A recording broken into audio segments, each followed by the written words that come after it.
Hi ಎಲ್ಲರಿಗೂ ನಮಸ್ಕಾರ. Welcome to my YouTube channel. ನಾನು ಕಬ್ಬಿಣದ ಬಾಣಲೆಯಲ್ಲಿ ಪಲ್ಯವನ್ನು ಮಾಡ್ತಾ ಇದ್ದೇನೆ. ನಾನು ಕಳೆದ ಬಾರಿ ಊರಿಗೆ ಹೋದಾಗ ಕಬ್ಬಿಣದ ಬಾಣಲೆಯೊಂದನ್ನು ಪರ್ಚೇಸ್ ಮಾಡಿದ್ದೆ. ಅದನ್ನು ಅಮ್ಮನ ಹತ್ರ ಪಳಗಿಸಿಕೊಡಲು ಕೊಟ್ಟು ಬಂದಿದ್ದೆ. ಮತ್ತು ಈ ಬಾರಿ ಊರಿಂದ ಬರುವಾಗ ಅದನ್ನು ತೆಗೆದುಕೊಂಡು ಬಂದಿದ್ದೇನೆ. ಅಮ್ಮ ಬಾಣಲೆಯನ್ನು ಚೆನ್ನಾಗಿ ತೊಳೆದು ಎಣ್ಣೆಯೆಲ್ಲ ಉಜ್ಜಿ ಪಳಗಿಸಿ ಕೊಟ್ಟಿದ್ದಾರೆ. ಇದೊಂದು ದೈನಂದಿನ ವ್ಲಾಗ್ ಆಗಿರ್ತದೆ. ನಾನು ಮನೆಯಲ್ಲಿದ್ದಾಗ ಯಾವ ರೀತಿಯ ಅಡುಗೆಗಳನ್ನು ಮಾಡ್ತೇನೆ, ಬೆಳಗಿನ ಉಪಹಾರ, ಮಧ್ಯಾಹ್ನದ ಊಟ ಹಾಗೂ ರಾತ್ರಿಯ ಊಟಕ್ಕೆ ಯಾವ ತರಹದ ಅಡುಗೆಗಳನ್ನು ಮಾಡ್ತೇನೆ ಅಂತ ಈ ವಿಡಿಯೋದಲ್ಲಿ ನೋಡೋಣ. ಎಲ್ಲರಿಗೂ ಶುಭೋದಯ. ಇವತ್ತಿನ ಬೆಳಗಿನ ಉಪಹಾರಕ್ಕೆ ನಾನು ನಮ್ಮ ಮಂಗಳೂರಿನ ಸ್ಪೆಷಲ್ ಆದ ಸಜ್ಜಿಗೆ ಬಜಿಲನ್ನು ಮಾಡಿದ್ದೇನೆ. ಅವಲಕ್ಕಿ ಮತ್ತು ಸಜ್ಜಿಗೆ ಅಥವಾ ಉಪ್ಪಿಟ್ಟು, ಅವರೆಕಾಳನ್ನು ಹಾಕಿ ನಾನು ಉಪ್ಪಿಟ್ಟನ್ನು ಮಾಡಿದ್ದೇನೆ. ಈಗ ಅವರೆಕಾಳು ಸೀಸನ್ ಅಲ್ವಾ, ಹಾಗಾಗಿ ಮಂಗಳೂರು ಸ್ಟೈಲ್ ಅವಲಕ್ಕಿ ಮಾಡುವ ವಿಧಾನವನ್ನು ನಾನು ಈಗಾಗಲೇ ಅಪ್ಲೋಡ್ ಮಾಡಿದ್ದೇನೆ. ರೆಸಿಪಿ ಬೇಕು ಅಂತಾದರೆ ಚೆಕ್ ಮಾಡಬಹುದು. ಲಿಂಕನ್ನು ಡಿಸ್ಕ್ರಿಪ್ಷನಲ್ಲಿ ಹಾಕಿರುತ್ತೇನೆ. ಸಜ್ಜಿಗೆ ಅವಲಕ್ಕಿ ನನ್ನ ಫೇವ್ರೆಟ್ ತಿಂಡಿ. ಬೇಗನೆ ಅರ್ಧ ಗಂಟೆಯೊಳಗೆ ಮಾಡಿಕೊಳ್ಳಬಹುದು ಕೂಡ. ಇದು ನಮ್ಮ ಮನೆಯಲ್ಲಿಯೇ ಬೆಳೆದಂತಹ ಸಾವಯವ ತೊಂಡೆಕಾಯಿ.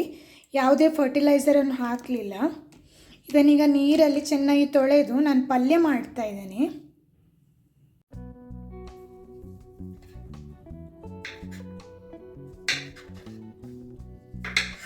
ಮನೆಯಲ್ಲೇ ಬೆಳೆದ ಕಾರಣ ತೊಂಡೆಕಾಯಿ ತುಂಬ ಒಳ್ಳೆಯದುಂಟು.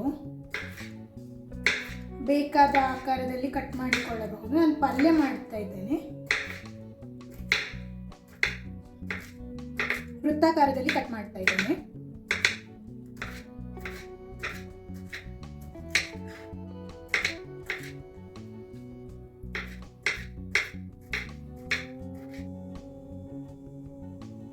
ತೊಂಡೆಕಾಯಿ ಎಲ್ಲ ಕಟ್ ಮಾಡಿ ಆಯಿತು. ಇನ್ನು ಪಲ್ಯ ಮಾಡುವ.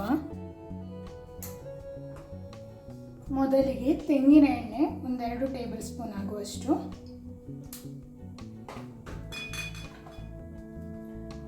ಒಗ್ಗರಣೆಗೆ ಸಾಸಿವೆ ಮತ್ತು ಉದ್ದಿನ ಬೇಳೆಯನ್ನು ಹಾಕ್ತಾ ಇದ್ದೇನೆ.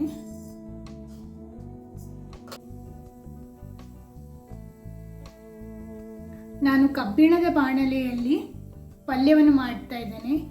ಇದರಿಂದ ದೇಹಕ್ಕೆ ತುಂಬ ಒಳ್ಳೆಯದು. ಕಾಸ್ಟ್ ಐರನಲ್ಲಿ ಅಡುಗೆ ಮಾಡುವುದು ತುಂಬ ಒಳ್ಳೆಯದು.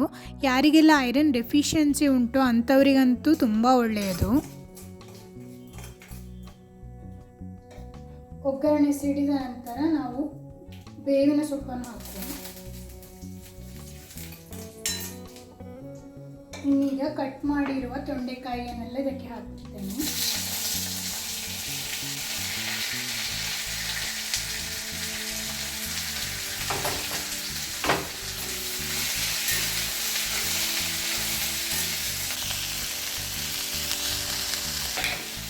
ರುಚಿಗೆ ತಕ್ಕಷ್ಟು ಉಪ್ಪು,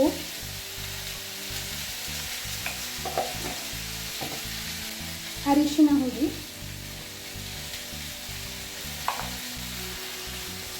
ಸ್ವಲ್ಪ ಬೆಲ್ಲ,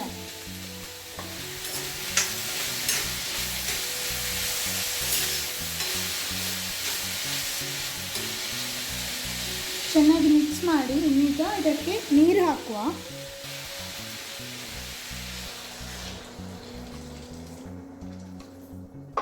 ಇದನ್ನು ಮುಚ್ಚಿ ಬೇಯಲು ಬಿಡೋಣ. ಚೆನ್ನಾಗಿ ಬೇಯಲಿ. ಸ್ವಲ್ಪ ಮೆಣಸಿನ ಹುಡಿಯನ್ನು ಹಾಕ್ತಾ ಇದ್ದೇನೆ.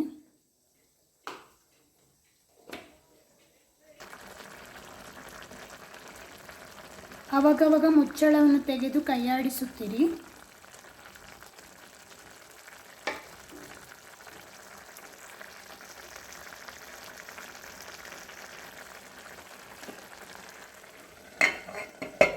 ಬೀಟ್ರೂಟ್ ರಸಮ್ ಕೂಡ ಮಾಡ್ತಾ ಇದ್ದೇನೆ.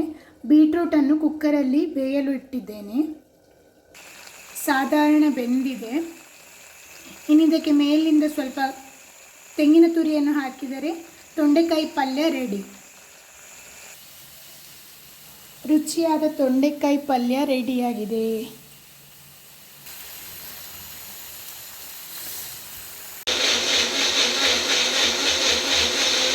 ಬೇಯಿಸಿರುವ ಬೀಟ್ರೂಟನ್ನು ನುಣ್ಣಗೆ ರುಬ್ಬಿ ಒಂದು ಪಾತ್ರೆಗೆ ಹಾಕ್ತಾ ಇದ್ದೇನೆ. ಸ್ವಲ್ಪ ನೀರನ್ನು ಕೂಡ ಸೇರಿಸಿಕೊಳ್ಳಬೇಕು. ಸಾರು ಕುದಿಯಲಿ ನಾನು ಬೆಳ್ಳುಳ್ಳಿಯ ಒಗ್ಗರಣೆಯನ್ನು ಕೂಡ ಕೊಡ್ತಾ ಇದ್ದೇನೆ ಸಾರಿಗೆ. ಇಂಗು ಹಾಕಿ ಕೂಡ ಕೊಡ್ಬೋದು. ಬೀಟ್ರೂಟ್ ರಸಮ್ನ ಕಂಪ್ಲೀಟ್ ರೆಸಿಪಿ ನಾನು ಈಗಾಗಲೇ ಅಪ್ಲೋಡ್ ಮಾಡಿದ್ದೇನೆ, ನೀವು ನೋಡಿಕೊಳ್ಳಬಹುದು.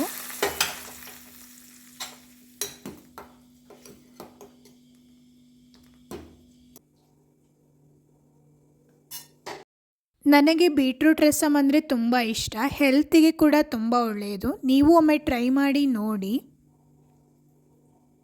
ಮೇಲಿಂದ ಸ್ವಲ್ಪ ತುಪ್ಪ. ವಿಡಿಯೋ ಇಷ್ಟವಾದಲ್ಲಿ ಲೈಕ್ ಮಾಡಿ, ಶೇರ್ ಮಾಡಿ, ಸಬ್ಸ್ಕ್ರೈಬ್ ಮಾಡಿ. ಇದಾಗಿತ್ತು ನನ್ನ ಇವತ್ತಿನ ಊಟ, ಬೀಟ್ರೂಟ್ ರಸಮ್ ಹಾಗೂ ತೊಂಡೆಕಾಯಿ ಪಲ್ಯ. ಮುಂದಿನ ವಿಡಿಯೋದಲ್ಲಿ ಸಿಗೋಣ. ಧನ್ಯವಾದಗಳು.